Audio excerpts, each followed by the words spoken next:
এজাক দৃষ্টিহীন যুৱক যুৱতী আৰু এখন নাটক দৃষ্টিহীন হৈও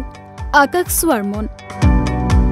দৃষ্টিহীনতা হেঙাৰ হোৱা নাই এইসকল প্ৰবল আত্মবিশ্বাসী যুৱক যুৱতীৰ বাবে শিৱসাগৰত সাংস্কৃতিক অনুষ্ঠান জাতীয় সাংস্কৃতিক বৰভেটি অসমৰ ব্যতিক্ৰমী পদক্ষেপ ৰাজ্যৰ বিভিন্ন স্থানৰ এজাক দৃষ্টিহীন যুৱক যুৱতীক একত্ৰিত কৰি 15 দিনীয়া আৱাসিক নাট কৰ্মশালা আয়োজন শিৱসাগৰৰ বিশিষ্ট নাট্যকাৰ ৰূপক ভূঞাৰ পৰিকল্পনাৰে এই ব্যতিক্ৰমী পদক্ষেপ গ্ৰহণ কৰা হয় ৰাজ্যৰ বিভিন্ন স্থানৰ 9 গৰাকী যুৱক আৰু 7 গৰাকী যুৱতীয়ে নাট কৰ্মশালাত অংশগ্ৰহণ কৰে এই পদক্ষেপৰ মূল উদ্দেশ্য হৈছে এইসকল প্ৰশিক্ষাৰ্থীয়ে নাটকৰ প্ৰশিক্ষণ দি অসমৰ মূল নাটকৰ ধাৰাৰ লগত সংযোগ কৰিব পাৰিনি আৰু যাৰ জৰিয়তে এইসকলে অনাগত সময়ত নাটকৰ মাধ্যমেৰে জীৱন জীৱিকাৰ পথ মুকলি কৰিব পাৰে 16 গৰাকী দৃষ্টিহীন যুৱক যুৱতীয়ে 15 দিনৰ প্ৰশিক্ষণ লৈ 22 নৱেম্বৰ তাৰিখে ৰূপক ভূঞা ৰচিত এখন অন্ধ সমাজ আৰু এটা জাতিৰ কাহিনী নামৰ এখন নাটকত মঞ্চস্থ হ'ব খুব ভাল লাগিছে আমাৰ দৃষ্টিহীনসকলক লৈ আমাৰ শ্ৰদ্ধাৰ ৰূপক ভূঞা ছাৰ তেখেতৰ তত্ত্বাৱধানত তেখেতে আমাক দৃষ্টিহীনসকলক লৈ অসমৰ নাট্য জগতত যাতে কিবা এটা দিব পাৰি সেই উদ্দেশ্যৰে তেখেতে আমাক আজি আমাৰ দৃষ্টিহীনসকলক লৈ এখন নাটক মানে আমাক কৰ্মশালাৰ বাবে আমাক আজি ইয়াত নিমন্ত্ৰণ কৰিছে আৰু খুব ভাল লাগিছে আগতেও তেখেতে আমাক আমাৰ বিশ্ব দৰবাৰত আমাক জিলিকাইছে তেখেতসকলে এখন অন্য এক পৃথিৱী নামৰ এখন আমি চুটি ছবিত আমি অভিনয় কৰাইছে আমাক তাৰ বাবে খুব ভাল লাগিছে বহুত ভাল লাগিছে আৰু ক'ব মানে ভাষা নাই আৰু তেখেতে আমাৰ কাৰণে যিমান কৰিছে ঠিক আছে কিছু প্ৰতিক্ৰিয়া আমি জাতীয় সাংস্কৃতিক বৰভেটি অসম এই অনুষ্ঠানটোৰ সাংস্কৃতিক এটা বিভাগ আছে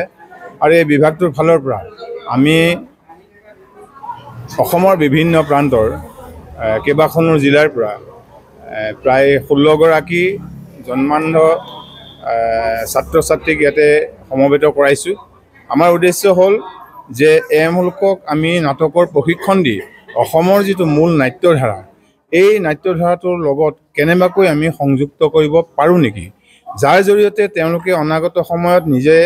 জীৱন জীৱিকাৰ সন্ধান পায় এই নাট্যধাৰাৰ জৰিয়তে নাট্যাভিনয়ৰ জৰিয়তেও অসমত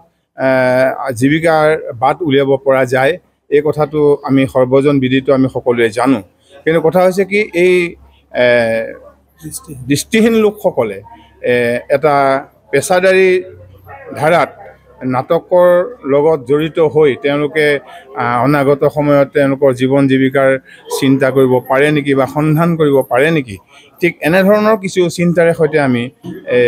জাতীয় সাংস্কৃতিক বৰভেটি অসমে এই 15 দিনীয়া নাট কৰ্মশালাটো আমি অনুষ্ঠিত কৰিছোঁ অহা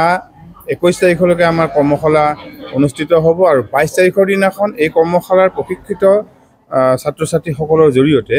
আমি এখন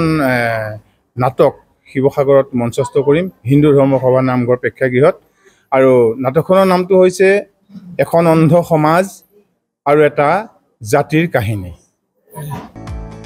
উল্লেখযোগ্য যে ৰূপক ভূঞাই দৃষ্টিহীন লোকসকলক লৈ পূৰ্বেও অন্য এক পৃথিৱী নামৰ চুটি ছবি নিৰ্মাণ কৰি সকলোৰে পৰা প্ৰশংসা বুটলিবলৈ সক্ষম হৈছিল